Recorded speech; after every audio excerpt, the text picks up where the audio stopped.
Les 10 pistes de l'OPI, l'Office pour les insectes et leur environnement, les 10 pistes de l'OPI pour l'avenir à 6 pattes et 4 ailes, ça va être la dernière séquence de cette journée consacrée aux insectes et à l'Office pour les insectes, qui nous accueille, à la fois les insectes et l'Office, depuis ce matin ici à la Maison des Insectes à Carrières-sous-Poissy. 6 pattes et 4 ailes, on va décortiquer le sujet en commençant par les pattes, on va voir défiler pour faire ce travail de dissection du sujet. On va voir défiler tout le conseil d'administration, ou une grande partie du conseil d'administration de l'OPI, en commençant par son président, Laurent Perru. La première patte pour faire le premier pas, c'est que les insectes, il faut les connaître. Comment on fait pour connaître les insectes ? Bonjour. Pour connaître les insectes, déjà, il faut ce qu'on appelle dans notre jargon les décrire scientifiquement. Donc, on a à peu près 1 million d'espèces qui ont été décrites scientifiquement. Ça veut dire qu'il y a un entomologiste qui a trouvé un insecte particulier, qui lui fait une description physique et de son écologie. Et actuellement, on est à peu près à 1 million d'espèces d'insectes sur le 1 700 000 de flore et d'espèces de flore et de faune qu'on connaît. On estime qu'il en... Donc, plus de la moitié des espèces qu'on connaît sont des insectes. Les 2 tiers à peu près sont des insectes. Et il en reste encore à découvrir. Alors c'est là où un peu compliqué. Par définition, ce qu'on ne connaît pas, on ne sait pas. Mais c'est des espèces qui sont là, qui existent dans la nature. C'est pas des espèces nouvelles qui apparaissent, mais il faut les reconnaître. Ça demande une certaine expertise quand même. Et on a tout un réseau d'entomologistes professionnels et amateurs qui sont spécialistes de telle ou telle petite famille inconnue du grand public. C'est pas les très grosses espèces effectivement qui restent à découvrir maintenant.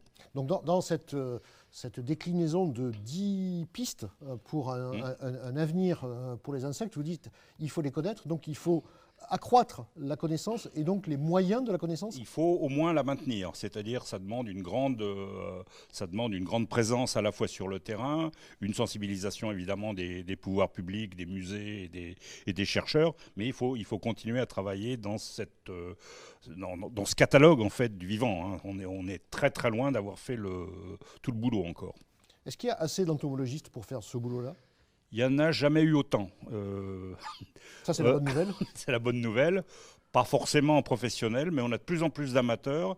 Et à l'époque où on prône un peu les sciences participatives, il faut savoir que, au moins dans les pays occidentaux, le rôle des entomologistes est souvent entre les mains des amateurs. Il y a beaucoup d'amateurs qui se spécialisent dans une famille, je ne sais pas quoi, de petites merdouilles de 5 mm et qui font ça entièrement à l'œil. Et dont les données sont aussi fiables que celles d'un entomo qui aurait 40 ans de pratique. Qui sont fiables. La plupart du temps, quand on s'intéresse à un groupe, l'expertise vient rapidement. Alors, la deuxième patte, on va continuer à disséquer. La deuxième patte, c'est que les insectes, il faut les considérer. Ça veut dire quoi, considérer les insectes ? Considérer un insecte, déjà, c'est considérer... Vous désagréez, madame, monsieur l'insecte, l'expression de ma haute considération ? Non, souvent, les insectes, on les voit en élevage, on les voit pour les entomologistes, souvent, épinglés sur des... Il faut les considérer déjà pour ce qu'ils sont, c'est-à-dire ils reflètent une évolution d'un certain nombre de millions d'années, dans une ambiance donnée, et c'est-à-dire qu'on a toujours une coccinelle pour plein de gens, ou une autre coccinelle, c'est la même bête, c'est la même écologie. C'est complètement faux. Chaque insecte, chaque espèce a son écologie propre et son mode de vie propre. C'est pas une coccinelle n'est pas le synonyme absolu d'une autre coccinelle. Donc ça, déjà, c'est un moyen de les considérer. Donc il faut les considérer, c'est-à-dire les connaître très finement et pas grossièrement les coccinelles ou les... Voilà. Quand on dit le moustique, il y a 3 ou 4 espèces qui nous embêtent réellement. Et c'est les moustiques, c'est un ensemble d'espèces, un ensemble relativement important. Il faut éviter de parler de l'abeille, c'est des abeilles. Et il y a des moustiques, il y a le moustique tigre, mais qui est une espèce parmi tant d'autres.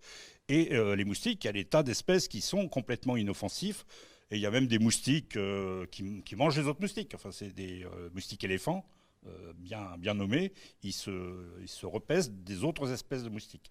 Donc considérer les insectes, c'est vraiment une connaissance plus fine de leur écologie, et puis aussi une connaissance avec un peu plus de sympathie. Quand on est entomologiste, comme on est passionné par les insectes, tous les insectes sont sympathiques, même les plus détestables. Pour le grand public, vous l'avez vu tout à l'heure, les gens ne sont pas... bof, burk, les papillons c'est sympa, il y a les insectes qui chatouillent, les insectes qui gratouillent, et toutes les autres c'est des nuisibles en perspective. Or c'est un monde absolument gigantesque, mais c'est un monde absolument fabuleux à regarder, et c'est maintenant avec les moyens actuels qu'on a en microscopie, en photographie numérique, ça mérite d'être exploré avec un côté un peu sympa, quoi. Merci. Les insectes sont sympas. Les insectes sont sympas, c'est comme les routiers quand il y a pas mal d'années. Merci Laurent Perru, donc je rappelle que vous êtes le président de l'OPI. On va accueillir Christelle Labousse, qui est elle aussi membre du conseil d'administration de l'OPI. Et on va s'attaquer à la troisième patte. La troisième patte, c'est que les insectes, il faut les accepter. Oui, tout à fait. Les accepter, pourquoi ? Parce qu'en fait, aujourd'hui, on a une vision très utilitariste des insectes. Et donc, du coup, notre culture, notre écologie, notre système de pensée, on considère les insectes de cette façon-là.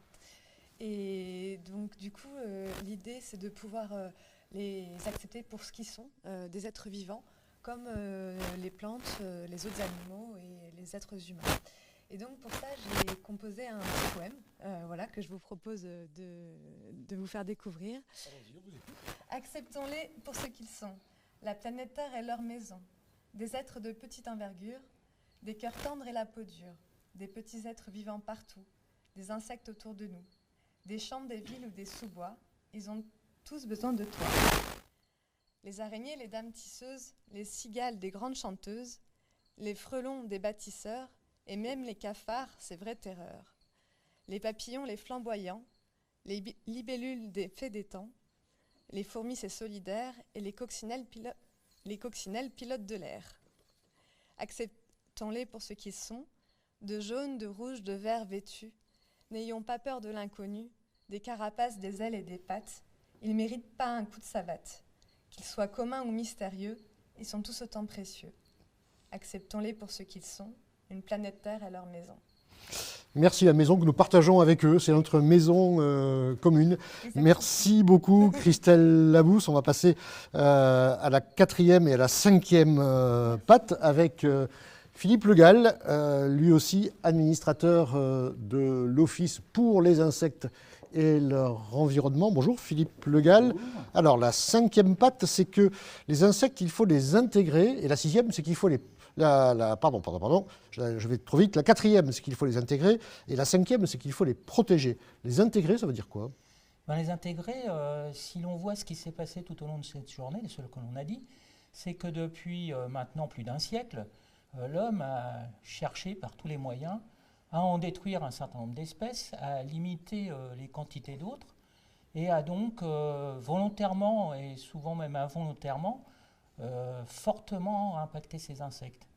Les intégrer, ça veut dire chaque fois que l'on veut faire un geste dans son jardin, dans un champ, dans une forêt, mais aussi dans sa maison, dans son lieu de travail ou dans ses activités de loisirs, nous proposons que l'on ait une réflexion, une petite pensée pour les insectes, et qu'on imagine que ces insectes qui sont là depuis plus de 300 millions d'années, nous sommes tout récents dans le jeu, et nous arrivons dans un monde qui est bien constitué, qui est bien intégré, et nous voulons lancer la boule et casser ce jeu.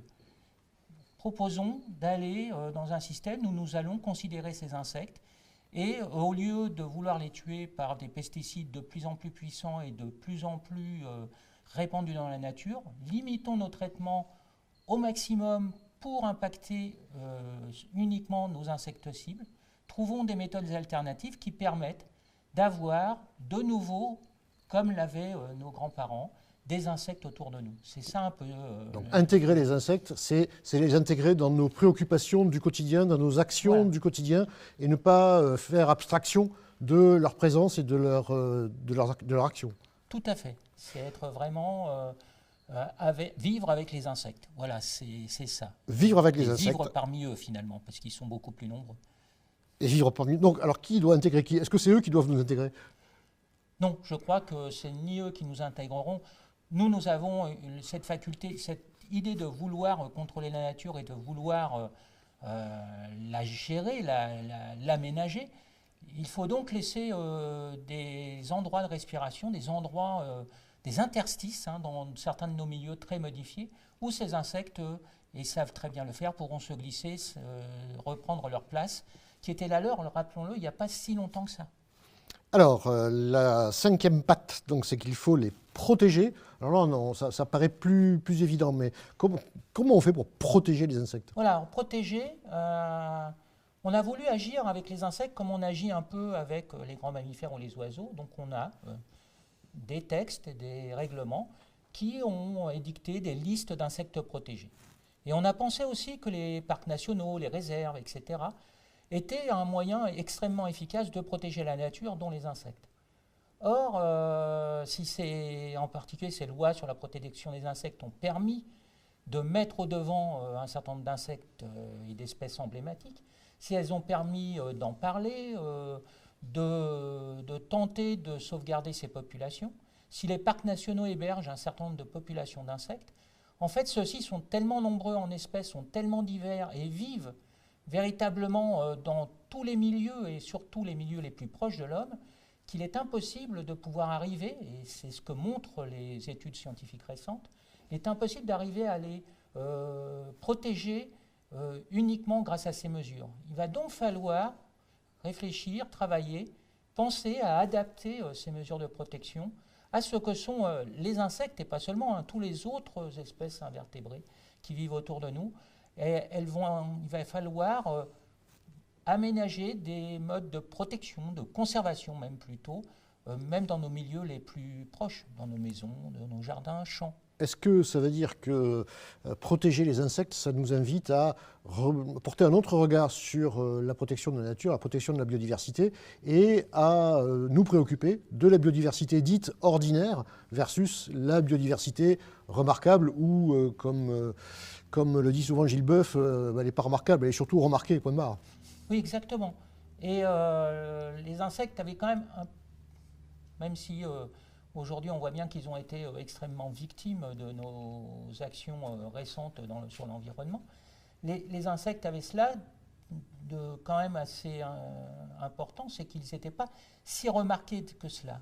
Et quand on parle maintenant d'un impact sur l'ensemble des espèces, qu'elles soient ordinaires ou non ordinaires, qu'elles soient communes ou moins communes, on voit bien l'effondrement des populations. Donc ça veut dire que les mesures que nous avions avant n'étaient pas suffisantes et qu'il faut aller plus loin, il faut aller autrement pour pouvoir conserver ces populations d'insectes. Et je dirais tout simplement, qui n'a pas eu un grand-parent qui nous a parlé de ces papillons qu'il y avait au bord des chemins, on en avait parlé ce matin, et du hanneton commun. Est-ce qu'on les voit encore aujourd'hui ? Merci Philippe Le Gall. Alors la sixième patte, c'est que les insectes, il faut les fréquenter. Nicolas César, on a commencé la journée ce matin avec vous dans votre antre du Musée de l'Homme. On va donc aborder cette dernière patte avec vous. Il faut les fréquenter. Ça veut dire quoi, fréquenter les insectes ?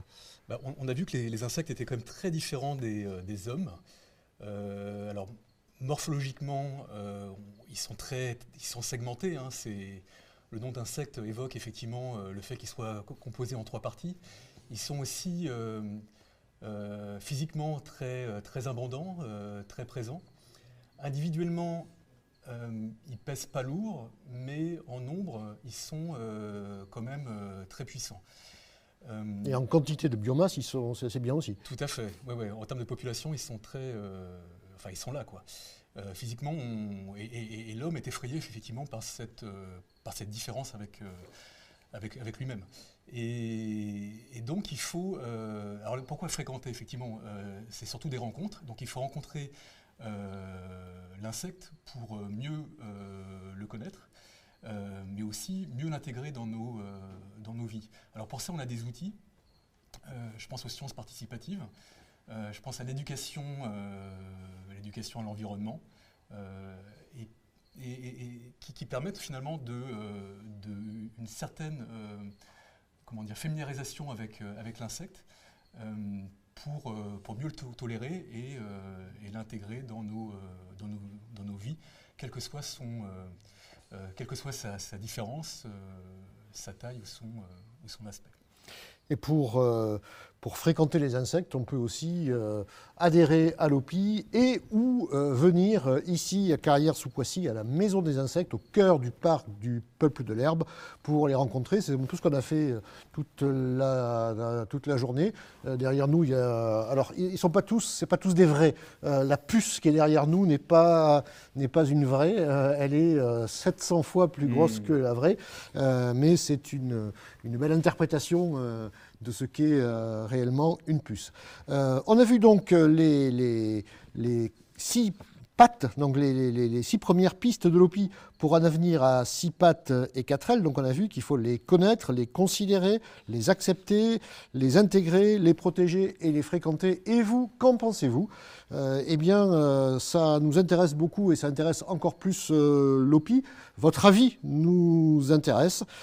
Quelle patte faut-il prioriser parmi les 6 proposées par l'OPI ? Laquelle est-ce que vous avez envie de mettre en haut de la pile? Vous pouvez voter grâce à l'outil qui s'affiche sur votre écran et on verra les résultats dans quelques minutes avec Samuel Jolivet, le directeur de l'OPI, qui viendra conclure cette journée.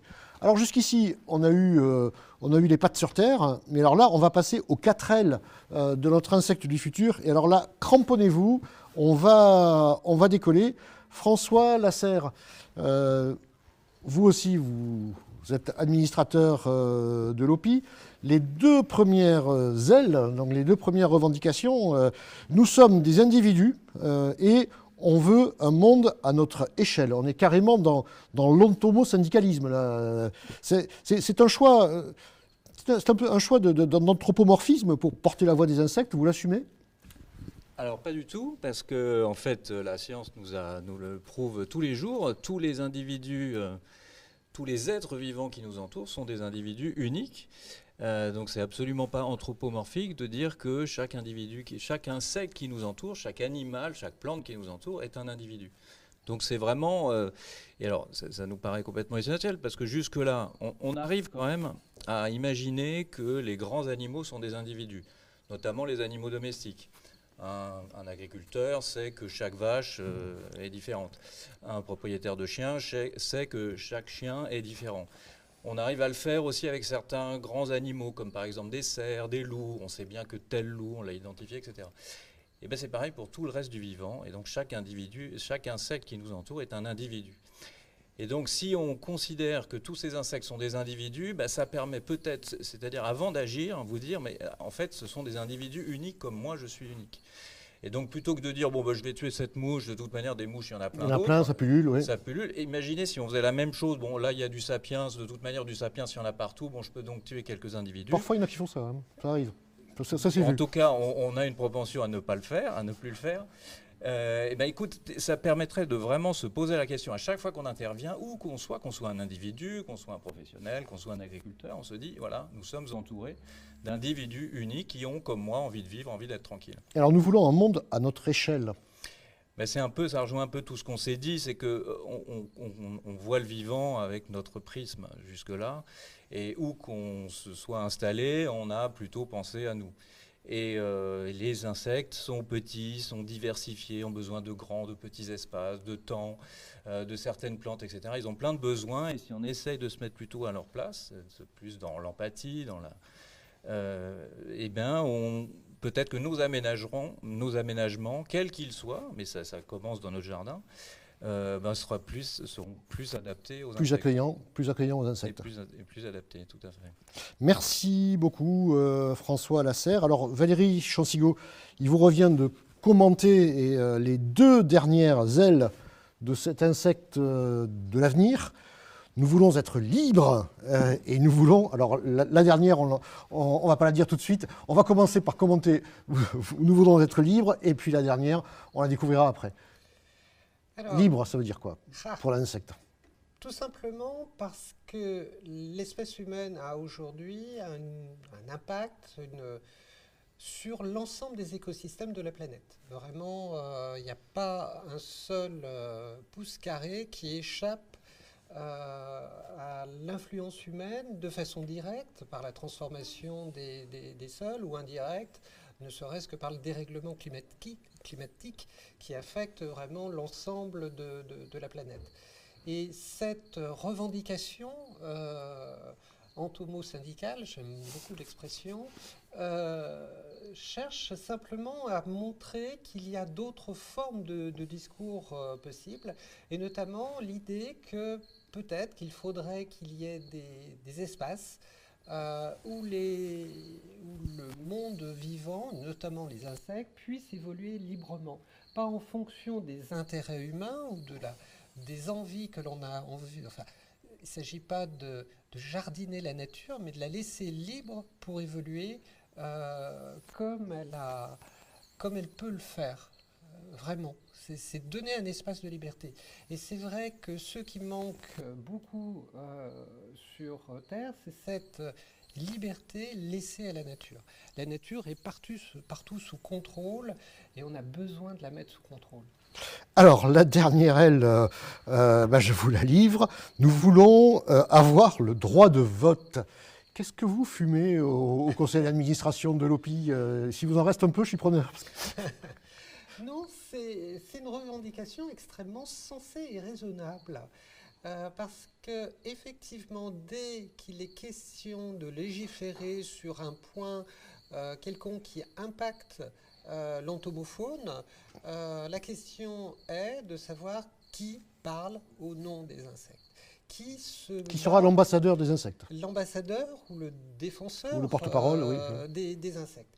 Et que c'était une façon pour interpeller effectivement l'auditoire de dire, bah oui, mais effectivement, il faudrait peut-être que la solution serait de donner le droit de vote aux insectes, c'est-à-dire leur permettre, de leur offrir une possibilité de s'exprimer, non pas en fonction, encore une fois, des besoins humains, parce que quand il est question, par exemple, d'agriculture, du type d'agriculture, d'usage des pesticides, d'aménagement urbain ou que sais-je encore, c'est essentiellement une vision humaine, mais de savoir, en fait, est-ce qu'il ne serait pas possible dans ces débats politiques, de faire rentrer les voix de ceux qui n'ont pas de voix. Et concrètement, comment on fait? Ça reste à tisser, justement, ça reste à établir, à savoir comment on peut prendre en compte des organismes vivants qui, par définition, ne peuvent pas s'exprimer comme nous.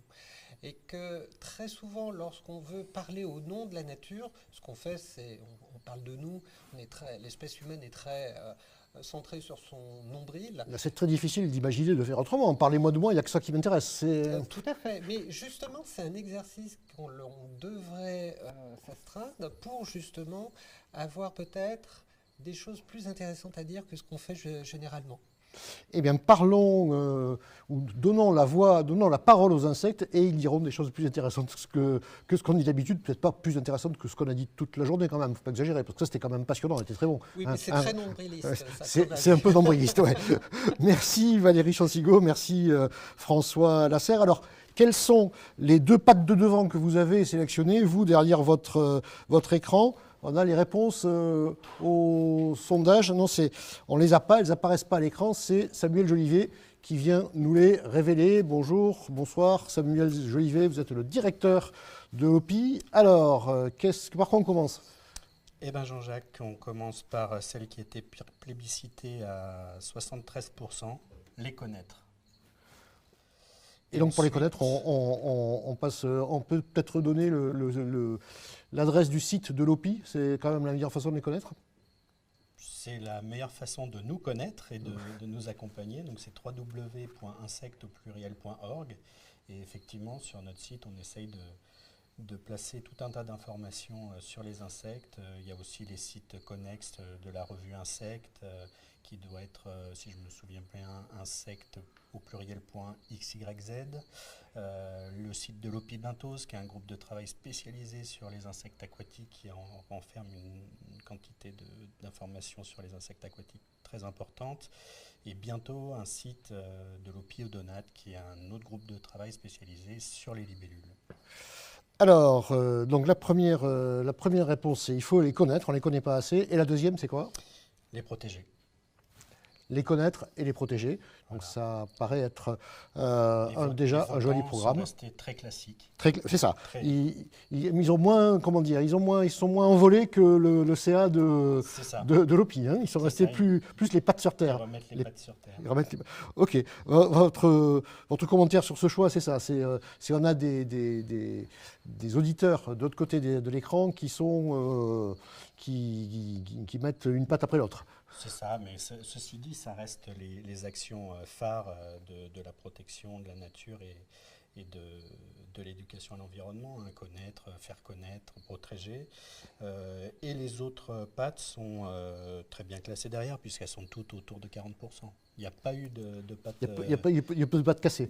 Il n'y a pas eu comme peuvent faire les phasmes. Il n'y a pas eu de pattes rejetées. Alors, en un mot, Samuel Jolivet, cette journée qui était censée au départ célébrer les 50 ans de l'Office pour les insectes et l'environnement, maintenant il y a 52 ans, mais c'est quand même une belle institution.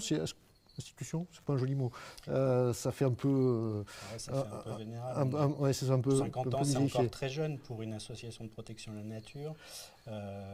Ceci dit, on a énormément évolué depuis la fin des années 60, début des années 70, où c'était une structure qui était très dans le giron de l'INRA, avec beaucoup d'entomologistes professionnels qui participaient à son développement.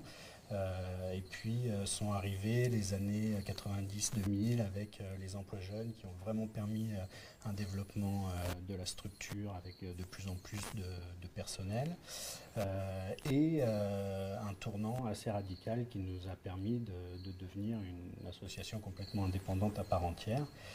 Aujourd'hui, l'OPI a une très belle équipe avec plein de gens formidables et très compétents. Vous avez pu en voir quelques-uns aujourd'hui. On est 22 salariés, il y a des volontaires en service civique qui nous accompagnent et qu'on essaye de pousser vers un avenir professionnel qui leur sourira. Un CA très actif dont vous avez pu lire les idées phares et les élucubrations. Mais tout ceci, ça participe des élucubrations assez sérieuses quand même. À avancer le sujet. Et puis nos adhérents partout en France. Il y a combien d'adhérents à l'OPI? Un peu plus de 2000, ce qui nous permet d'être une association représentative, de pouvoir participer au débat public, d'être agréé au niveau national et par le ministère de l'Environnement et par le ministère de l'Éducation nationale. Et voilà, donc on fait énormément de choses pour le bien des insectes et je l'espère aussi un peu des hommes. Et puis un appartement témoin ici, on le redit encore une fois, la Maison des Insectes à Carrières-sous-Poissy, au cœur du parc du Peuple de l'Herbe. Tout à fait, une très belle zone naturelle puisque c'est un espace naturel sensible qui est géré par le département des Yvelines. La maison appartient au département des Yvelines qui nous accueille à l'intérieur et nous accompagne dans son développement. C'est un espace naturel sensible qui occupe l'espace qu'occupait une décharge. Donc c'est une zone de friche qui servait de décharge sauvage, qui est aussi avec des sols pollués parce qu'à une époque les eaux usées de Paris étaient épandues sur la plaine qui avait une vocation maraîchère et on s'est aperçu après coup que ces eaux étaient chargées de métaux lourds et de divers produits qui l'ont rendu difficile. Donc c'était un vrai enjeu d'arriver à faire quelque chose de différent de cet endroit qui était vraiment délaissé. Et on a un parc qui fait 160 hectares avec une collection de milieux naturelles qui ont été recréées, une berge de Seine qui a été refaite au naturel. C'est totalement unique entre Paris et Rouen. Voilà. Eh bien, on va se quitter sur cette note extrêmement optimiste qui montre que même sur des sols extrêmement dégradés, sur des territoires extrêmement dégradés, pollués, eh bien, on peut héberger à nouveau le vivant, héberger à nouveau la nature. Merci à toutes et à tous derrière votre écran pour votre participation. Merci Samuel Jolivet. Merci à toutes celles et tous ceux qui ont travaillé à construire cette journée dédiée aux insectes. Merci à Karine et Michel Zaouya de la société À vous le direct qui a assuré la régie technique de cette journée. Merci à toute l'équipe de l'OPI et en particulier à Julie Borins qui, toute l'équipe a travaillé à la préparation de cette rencontre. Puis merci à Fabien Chenel de l'agence Nature qui a assuré la régie générale de la journée. Et surtout, merci aux insectes pour tous les services qu'ils nous rendent, pour leur valeur propre et pour simplement le fait qu'ils existent, et puis pour nous avoir accueillis chez eux toute la journée dans leur maison. Longue vie aux insectes et bonne fin de journée à tous.